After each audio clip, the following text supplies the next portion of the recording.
Hola, ¿qué tal amigos? ¿Cómo están? Muy buenas tardes. Estamos acá en el edificio patrimonial del Mercurio en Valparaíso para otra conversación de Facebook Live. Recuerden que ustedes pueden compartir en el mismo Facebook esta conversación con sus amigos como mensaje, pueden etiquetar, pueden reaccionar y también pueden preguntar. Hoy día vamos a hablar de un tema que nos convoca porque, claro, somos un país sísmico y a muchos nos interesaría predecir los sismos. Bueno, eso no es posible.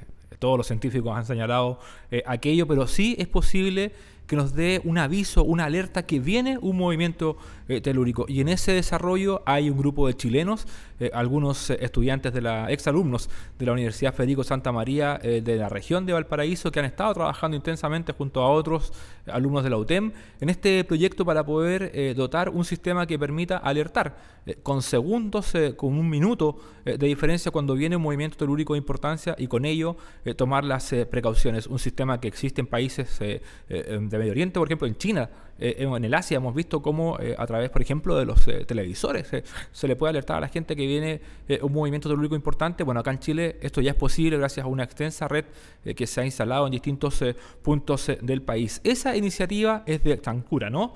La empresa que conforman este grupo de exalumnos de la UTEM, de la Santa María, y hoy tenemos el gusto de conversar con quien está a cargo de este grupo, Carlos Bodner, ¿no? Bodner, sí. Bodner. ¿Cómo estás, Carlos? ¿Cómo te ha ido? ¿Cómo estás? Buenas tardes. ¿Qué tal? Bueno, ¿cómo nace esta idea de poder dotar al país, ofrecer este servicio que permite alertar con varios segundos que viene un movimiento sísmico importante? Nosotros partimos el 2010 justamente con el terremoto del Maule. Somos 4 ingenieros que somos amigos además y estuvimos participando en una asesoría que se le hizo al Estado para ver algunas alternativas para prevenir, digamos, las catástrofes y tratar de que no nos volviera a pasar lo que nos pasó en esa fecha. Y en esas discusiones de amigos empezamos a tratar de analizar si había alguna forma que fuera viable para Chile para poder hacer una alerta temprana de sismo. Entonces partimos en base a esas discusiones y lentamente fuimos haciendo lo que hacemos los ingenieros, que fue ganar eficiencia en la parte teórica del proyecto, y cuando nos dimos cuenta que era viable empezamos a tratar de implementarlo y ahí empieza como la saga de Sancura que partimos como empresa en 2012 realmente. Estamos en Facebook, recuerden ustedes que pueden comentar, pueden reaccionar, pueden compartir esta transmisión. Ahora, claro, me imagino que, claro, puede haber conversación, puede haber esta idea de generar una estructura que nos permita alertar, decimos, para evitar lo que ocurrió en el 2010. ¿Cómo lo llevamos a la realidad en un país en que, claro, muchas veces los emprendedores se quejan por ahí de las oportunidades reales que tienen de poder iniciar en términos de financiamiento este tipo de iniciativas? ¿Cómo fue el caso de usted? ¿Sacaron plata de sus ahorros, rompieron el chanchito, tuvieron algún apoyo de algún proyecto, de algún fondo Corfo? ¿Cómo se va concretando esta idea? Oh, mira, yo hasta me saldrían lágrimas si te cuento todo lo que hemos pasado. Nosotros hemos hecho todo el camino del emprendedor, el camino difícil del emprendedor. Obviamente tuvimos que romper el chanchito al principio.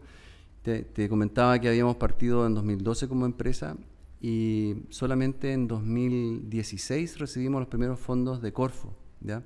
Que nos ayudó muchísimo porque pasamos de una red de 12 estaciones de monitoreo a 32 estaciones de monitoreo. Entonces es algo que de alguna manera como que nos dio un impulso para el proyecto. Y el mismo 2016 también ingresa el primer aporte privado a nuestra empresa. Entonces, fíjate que pasaron 4 años para que nosotros pudiéramos demostrarle al Estado de Chile lo serio del trabajo que estábamos haciendo y lo enfocado que estábamos en esto. Carlos, ¿por qué me dices demostrarlo? ¿No había confianza, siendo que esto existe en otras partes del mundo? ¿Por qué esa pelea como constante de tener que estar diciendo 2, 3, 4, 5 veces, oye, esto funciona? Chile es muy particular en el sentido de que si el dicho dice que nadie es profeta en su propia tierra, tiene mucho de cierto, dice tú. En Chile eso es, pero multiplícalo por 10. Entonces, por alguna razón le creemos más a lo que viene de afuera que a lo que hacemos nosotros acá en Chile. Mira, vamos a ver una imagen respecto a lo que ustedes hacen. Este centro, tú lo decías, está instalado en varios puntos del país, en la zona central. ¿Tienen sensores instalados entre qué y qué zona? Entre La Serena y Concepción, digamos, realmente hasta Los Ángeles llegamos en estos momentos. Ahora, ¿cómo funciona este sistema? ¿Son sensores que están instalados en puntos estratégicos? Sí, hay tres criterios para la instalación de los sensores. Los sensores nosotros los instalamos en puntos donde históricamente ha temblado mucho, después en puntos que no se han movido durante muchos años, pero que hay un potencial, digamos, acumulado de energía ahí. Y el tercer criterio son puntos que les llamamos testigos, que son en la trayectoria de la propagación sísmica. Y eso nos ayuda mucho a medir las velocidades de propagación, qué sé yo, las intensidades, cómo va cambiando la intensidad de un punto a otro, etcétera. En este momento tenemos 60 estaciones y vamos a instalar 30 más en los próximos meses. Eso quiere decir que hay una zona importante que es sísmica, Chile que está cubierta. Saludamos a quienes están junto a nosotros a través de Facebook Live. Estamos conversando de esta iniciativa de chilenos. Saludamos a Gilda González, a Patricio Cosano, María Rosa Fabi. Eric Molina nos trae a colación el sistema que está en México, que te permite, dice él, adelantarse 3 minutos, una alarma sísmica que permite 3 minutos. Sí. ¿Podemos colocarlo en el paralelo o son cosas distintas? No, en realidad los tres grandes sistemas que hay en el mundo, que tú mencionabas, en Asia, en México, hay 2 países en Asia que tienen el sistema. México es muy particular porque tiene un sistema estatal que viene de los años 90 y un sistema privado que es muy parecido al nuestro, ¿ya? Entonces fíjate que se complementan tanto el sistema privado como el estatal y todos apuntando al mismo objetivo, que es salvar la vida de las personas. Entonces, y de hecho tenemos contacto nosotros con la gente de México que está trabajando en la parte privada de alerta temprana de sismo. Ahora, este sensor sísmico, esta red estatal de México, ¿funciona para efectos de sismo o para efectos de maremoto? No, para sismo. Okay. Particularmente México es el mejor caso del mundo en el sentido de que tiembla muy lejos de los centros poblados. Y ellos tienen como 300 kilómetros desde donde tienen la falla sísmica hasta la Ciudad de México. Y en el otro extremo está Chile, que estamos a 80 kilómetros de las fallas, en las fallas más importantes. Y por lo tanto nuestro sistema tuvo que ser diseñado de manera muy eficiente, y es más eficiente que el de México, el que desarrollamos en Sancura. Ahora, en el caso práctico, por ejemplo, ¿qué nos permitiría poder variar de la condición que hoy día tenemos? Hoy día, claro, cuando hay un temblor acá en la zona central de importancia, tenemos muchas aplicaciones en el teléfono que, claro, con cierto porcentaje de acierto y otros no tanto, nos avisa que viene un temblor y nos prepara un par de segundos, claro, para ver las estructuras que están, sobre quién estamos caminando, si hay postes cerca, si hay edificios antiguos. En el caso de esta aplicación, de estos sensores, de esta experiencia, ¿qué es lo que permite? Tengo que explicar varias cosas, si tú me das la oportunidad. Lo primero que hablemos del tiempo. El tiempo depende de qué tan lejos estás tú del epicentro, ¿ya? Entonces, si tú estás muy cerca del epicentro, el tiempo de alerta es muy reducido. En grandes rasgos yo te podría decir que cada 40 kilómetros que tú estés separado del epicentro, tú ganas 10 segundos en la alerta, ¿ya? Y así llegamos, por ejemplo, a 240 kilómetros, donde tú tendrías ya 1 minuto de alerta, ¿ya? Entonces, si tú estás a 240 kilómetros del epicentro, tú ganas 1 minuto de alerta y tú puedes prepararte para hacer cosas. Lo que yo te digo inmediatamente es que no empieces a pensar lo que vas a hacer cuando te llegue la alerta. Tú tienes que tener claro... Hay que actuar. No, pero tú tienes que tener claro mucho antes las cosas que vas a hacer, ya sea que estés en tu casa, estés en tu trabajo, en la escuela o la universidad, lo que sea. Tienes que saber, siempre se habla de una mochila, etcétera. Tienes que tener preparado tu kit de emergencia para cuando vaya a temblar. Ese es el primer punto. Y lo segundo es que nosotros hemos hecho un trabajo muy duro por tratar de ser un sistema confiable y robusto. La primera vez que nosotros detectamos un sismo con anticipación fue en 2014. Y desde esa fecha hasta el día de hoy hemos estado trabajando en que sea confiable.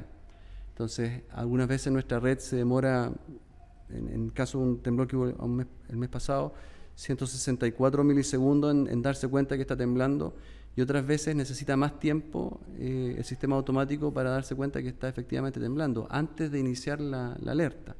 Entonces, yo te digo que ha sido más duro el trabajo para hacerlo más confiable que la idea original de cómo funciona la alerta temprana en términos generales, digamos. Tú me hablabas de una red robusta y estamos viendo imágenes, ahora vamos a comenzar a ver imágenes de esta instalación que se hace bajo tierra. Ahí estamos viendo que se hace un orificio y ahí va uno de los sensores, ¿no? Sí, hay varios criterios para eso. Cuando tú te encuentras con ruido mecánico en la zona donde vas a instalar un sensor, eliges bajo tierra, ¿ya? Porque de alguna manera la tierra te ayuda a filtrar, digamos, los ruidos. y eso también te indica a qué profundidad tienes que instalarlo dependiendo del ruido eventualmente que pudiera haber en la zona. En los otros casos nosotros escogemos, que es mucho más práctico, ponerlo en un muro estructural, en una columna, por ejemplo, y además que es más fácil para hacerle mantenimiento. Los sensores que nosotros hemos desarrollado en Sancura están hechos para sobrevivir bajo tierra, tierras húmedas, cualquier tipo de terreno. Entonces nos da mucha libertad para instalarlo donde queramos, en distintas condiciones, digamos. Ahora, uno podría, por ejemplo, yo sé que el objetivo final de esto tiene que ver con alertar en el metro, por ejemplo, en las industrias donde trabajan muchas personas, pero uno podría, por ejemplo, si pudiese, en términos económicos, instalar esto en su casa. Sí, por supuesto, claro. De hecho, nosotros tenemos 5 pilotos hoy en día y están en las casas de personas. ¿Cómo funcionó? ¿Bien? Bueno, justamente el temblor de Punitaqui que hubo el 10 del mes pasado, una de las personas que teníamos instalado el sistema es un periodista. Y este periodista, por la hora en que fue el sismo, pensó que le estábamos jugando una broma, porque nosotros podemos simular sismos. Pero después dijo, ¿quién me va a estar jugando una broma a las 7 de la mañana? Entonces él tuvo tiempo de llamar a su mamá para avisarle que iba a temblar. Se vistió porque él se imaginaba corriendo desnudo por la calle y eso... Acaba de confesar que ese periodista duerme sin ropa. Yo no me quiero meter en la vida privada de nadie. Y después dice que todavía le quedan segundos porque el sistema se instala con una pantalla que te indica la cantidad de segundos y en cuenta regresiva, entonces como para psicosearte 100%. Y le quedaban unos segundos, entonces encendió un cigarro y ahí empezó a temblar. Entonces, cuando... O sea, esperó el sismo, faltó Sí, un vaso de algo. Sí, fue un vaso de whisky faltó para esperarlo. Entonces, fíjate que nosotros como ingenieros, con lo cuadrado que somos, nunca hemos podido explicar cuánto es 57 segundos, pero este periodista fue capaz de decirnos, yo llamé a mi mamá. Es que es mucho lo que pudiste hacer. Me vestí y encendí un cigarro. Entonces, eso a la gente le llegó sumamente claro. O sea, ese es el tiempo que te puede dar a ti si es que tiembla en el sector de la cuarta región, como fue el caso, y tú estás parado en la zona central de Chile. ¿Complica, por ejemplo, instalar estos sensores en viviendas de personas que viven, por ejemplo, cerca de líneas férreas? Te pregunto, considerando la realidad de Quillota, por ejemplo, la realidad de Villa Alemana, la misma gente que vive acá en el sector céntrico de Viña del Mar, que tiene el metro en el subterráneo. Sí. Mira, ahora que tú haces esa pregunta, yo quiero aclarar que nosotros tenemos dos puntos que son cruciales en la red. Uno son los sensores, propiamente tal, Claro. que tú los instalas donde va a temblar, donde tú esperas que estadísticamente haya un temblor. Y otro es el sistema de alerta, que tú lo instalas en cualquier lugar. Entonces, hablando específicamente de dónde nosotros instalamos los sensores, nosotros lo instalamos en cualquier lugar, no tenemos preferencia con respecto a eso. Y lo que hacemos después es un ajuste. Por ejemplo, el primer sensor que instalamos lo instalamos en Pichilemu, y lo primero que nos reportaba el sensor era cuando caía una ola. O sea, hacemos un ajuste del umbral de sensibilidad que tiene el sensor, lo podemos hacer en forma remota, y eso nos ayuda mucho a no tener tampoco restricciones de dónde lo instalamos. Entonces lo manejamos a nivel de si lo instalamos bajo tierra o si le cambiamos un poco los parámetros en forma centralizada al sensor. Particularmente en Quillota tenemos 2 sensores y no están cerca de la vía férrea. No sé qué pasaría si estuviéramos muy cerca de la vía férrea, no hemos hecho ese ejercicio. Yo tengo un patio disponible, le paso el dato. Después podemos probar. Ya, ok, perfecto. Mira, Claudio Patricio Mendoza, quien está viendo esta transmisión vía Facebook Live, a quienes les agradecemos también sus comentarios. Me gusta, puede salvar vidas, y sobre eso se agradece, nos plantea.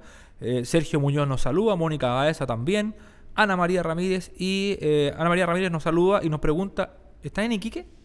No.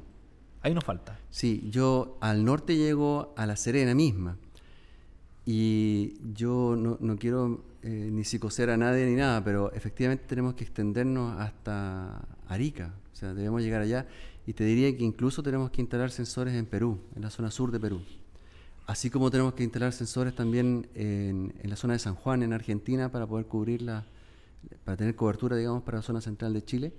Tenemos que llegar a Perú. ¿Estos sensores cómo se comunican entre sí? ¿Van a través de la red de internet? ¿Usan una red distinta de concesión? En términos generales, el sensor habla un protocolo que se llama TCP/IP, y eso le permite funcionar a través de internet, pero internet es una de las redes que hay. Estamos trabajando con operadores telefónicos hoy en día para usar canales de servicio, que le llaman ellos, con los que comunican las celdas celulares. que son más robustos, son como, no sé, Más estable, más al fin y al resilientes, resilientes en muchos sentidos. Y tú sabes que las redes celulares tienen por ley que tener una operación, digamos, de emergencia y autonomía energética durante algunos días, aunque haya un apagón importante.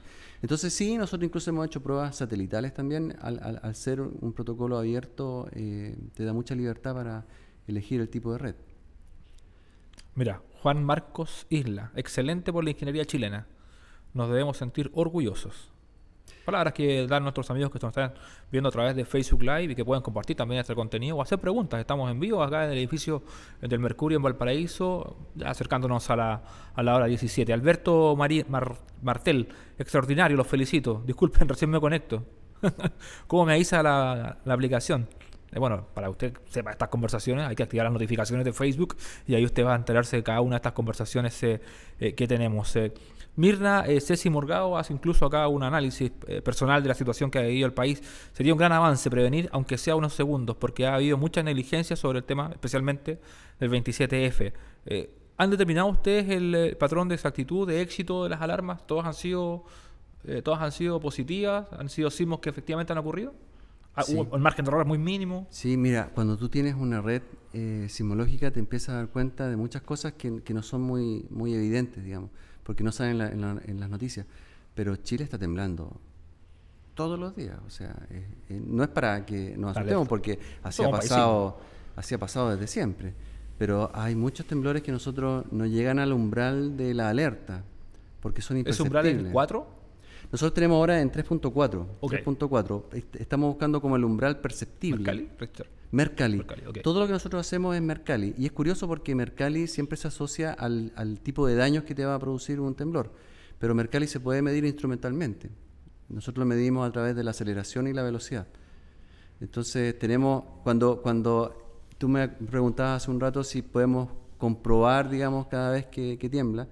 Yo te voy a dar un dato, que cuando aparece la información oficial, es la percepción de una persona que dice, llama a ONEMI y le dice, una persona entrenada, no es cualquier persona. Comunicación por radio. Sí, exactamente, justamente así se hace hay aproximadamente 2.000 o 2.500 informantes Mercalli que se llama y que están entrenados, pero es esencialmente la percepción que ellos tienen de, yo pienso que este sismo fue de 6.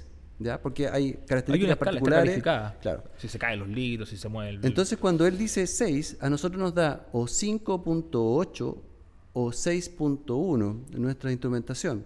Entonces, ese es el tipo de contraste que nosotros estamos haciendo siempre con la información que se tiene después del sismo. Nosotros lo estamos viendo en tiempo real. Cómo va escalando la intensidad, que es la que nos preocupa, digamos, en la superficie de la Tierra hasta llegar al valor que se puede comparar con la percepción que hubo finalmente de los informantes Mercalli. Entonces, para nosotros es muy importante hacer ese contraste cada vez que tiembla, digamos. Mira, acá Juanila nos pregunta si el sistema en general, esta red, tiene respaldo como un sistema UPS, que en caso de que, claro, sea un terremoto de envergadura, vendrán réplicas que pueden terminar de botar lo que se caiga, pero para que haya siempre comunicación. Sí, en términos de la red propiamente tal, yo te decía que las redes celulares en Chile son muy robustas y son robustas por ley. Es decir, han tenido que hacerse robustas porque a partir del 27 de febrero se obliga, digamos, a los operadores a tener las comunicaciones activas varios días después de una catástrofe que sea de la magnitud de ese temblor. Entonces nosotros todos los sensores se conectan en la mayoría de los casos por cable a internet, pero tienen respaldo a 3G y tienen una batería que soporta 12 horas. O sea, el sensor de la casa va a estar operando 12 horas. Sí, a pesar de que no tenga electricidad. Yeah. Porque se supone que las redes 3G, 4G tienen el respaldo necesario tanto de energía como de redundancia que menciona el auditor. La decisión de utilizar la red 3G tiene que ver porque es más limpia, ahora que todo es 4G, 4G Plus. No. En realidad, si tú dices hoy en día 4G es compatible hacia atrás con 3G. Los equipos nuestros son 4G. Ok. Los routers que estamos usando son 4G. Un poco trasladado esto a la realidad regional, acá en La Quinta, que es la que nos reúne hoy día y nos convoca. Uno podría, por ejemplo, esto generar una fusión con el sistema, por ejemplo, del metro y entregar una alerta que permita, no sé, parar los vagones, avisar en las estaciones. Sí, ¿Estamos muy lejos de eso o es simplemente una par de configuraciones técnicas que hay a disposición de la empresa, en este caso de EFE a través de su filial Metro Valparaíso para poder adquirir esta tecnología? sí, sí, a nosotros nos interesa mucho el tema. Ahora, hay una gran diferencia entre el Metro Valparaíso y el Metro de Santiago. El Metro de Santiago hoy en día está llegando a ser 100% automático. Entonces, en el caso de Santiago, tú puedes conversar con el computador industrial que controla la velocidad del tren, ¿ya? Pero aquí, dependiendo del tiempo de alerta que tú tengas, tú puedes hablar por radio, puedes mandar un mensaje automático por radio a los maquinistas para que tomen las prevenciones para las cuales estén entrenados. O sea, como te decía, exactamente igual como las personas, las instituciones también tienen que tener un entrenamiento o un procedimiento en caso de recibir una alerta temprana. Entonces, efectivamente, tú puedes hacer mucho si tienes 30 segundos, si tienes un minuto de anticipación. Algo que ya esté entrenado. O sea, una alerta por sí sola no sirve, hay que estar preparado. Exacto. Hay que saber qué hacer con la alerta. Una alerta por sí sola, si no hay entrenamiento, es como recibir un sismo. Porque tú no sabes cómo va a reaccionar la persona. Nosotros sabemos que en Chile tiene que haber un cambio cultural. ¿Y se ha dado los últimos años? A propósito de lo que pasó en 27F. Se ha dado, pero fíjate lo que te estoy diciendo, que en realidad, si tú vas a cualquier empresa, tú tienes un plan para hacer durante un sismo. Pero no existe, obviamente, ninguna empresa que tenga un plan para hacer cuando tú recibes una alerta antes de un sismo. Hay casos documentados de las tías en jardines infantiles que salieron arrancando y dejaron a los niños solos, porque tú no sabes cómo va a reaccionar un ser humano frente a la sensación corporal de que te puedes morir, ¿ya? En cambio, cuando tú tienes el entrenamiento adecuado y tú sabes que no hay un sismo, sino que puede haber un sismo en un minuto más o en 30 segundos más, la reacción debería ser distinta. Y esa cultura es a la que yo hago referencia en este minuto, que es la que no existe y que deberíamos empezar a desarrollar. Ahora, este cambio cultural para que, claro, comience a ocurrir, tenemos que también aprender a convivir con esta tecnología, que es la que nos avisa antes. Sí. Atendiendo a que, claro, por ahí no tiene el mismo perfeccionamiento o el mismo detalle de lo que hacen ustedes. ¿Estas aplicaciones de celulares contribuyen? Sí, todo. Efectivamente, eso es lo que nos está dando la posibilidad de tener la cultura, ¿ya? Yo creo que el aporte de los celulares es súper bueno para tener la conciencia de que Chile es un país sísmico. Porque aunque te diga el celular que está temblando, no sé, por ejemplo, en Iquique, y que tú no lo vayas a percibir, te da la conciencia de que este es un país sísmico. En el caso particular nuestro, nosotros solamente alertamos a las zonas que van a percibir el sismo. Entonces, no tiene sentido para nosotros alertar a Punta Arenas si está temblando en Iquique. O sea, no se va a percibir. Porque no queremos convertirnos en Pedrito y el Lobo que te dice que algo va a pasar y no pasa. Entonces, es muy dañino también. Lo hemos estudiado mucho tiempo. Particularmente con los celulares, tú no tienes el control del tiempo real. Entonces, puedes tener muy buena suerte y enviar una alerta en tiempo real, pero en la mayoría de los casos tú dependes de un tercero de tu ubicación que envía la alerta por ti, que son los servidores de mensajería que se llaman, ¿ya? Entonces, en términos generales, yo te diría que tú podrías implementar la alerta vía celular, independiente de que sea bueno o sea malo que tú recibas una alerta vía celular, que eso podríamos estar discutiendo una hora con respecto a eso. Pero no es el mejor camino. En Chile existe una tecnología que se llama Cell Broadcast, que por ley se implementó ya desde el año pasado y obliga a que los celulares que se vendan en Chile la tengan.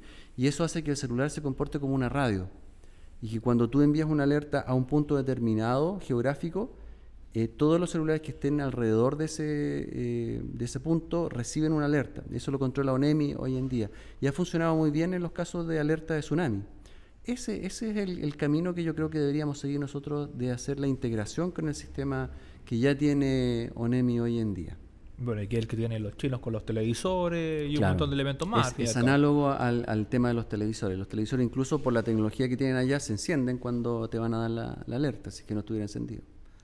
Entonces, nosotros no tenemos eso acá y lo que nos queda son los celulares probablemente, o los dispositivos que nosotros estamos instalando en las empresas o en las casas particulares que estén interesados. Hoy en día estamos haciendo muchas pruebas, así que si alguien quiere tener un sistema de esto, que se comunique con nosotros. Ya, pues, ¿cómo se comunican con ustedes? ¿Dónde están? ¿En qué página? ¿Cómo los pueden contactar? A través del sitio nuestro, que es sancura.com.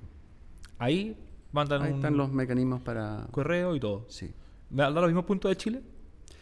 Tenemos que pensar que la cobertura nuestra hoy en día de la red va desde La Serena hasta Concepción, y lo ideal es estar dentro de esa zona de cobertura para que tenga sentido la alerta.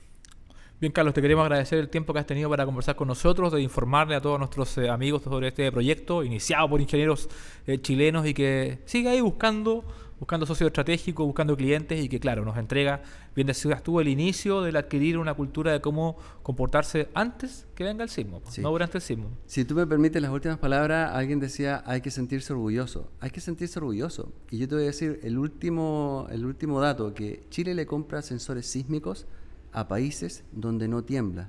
Nosotros deberíamos estar exportando tecnología sísmica. Tenemos para experimentar Tenemos el mejor todas las plagas laboratorio del mundo. sísmicas. Claro, el mejor lugar. Claro.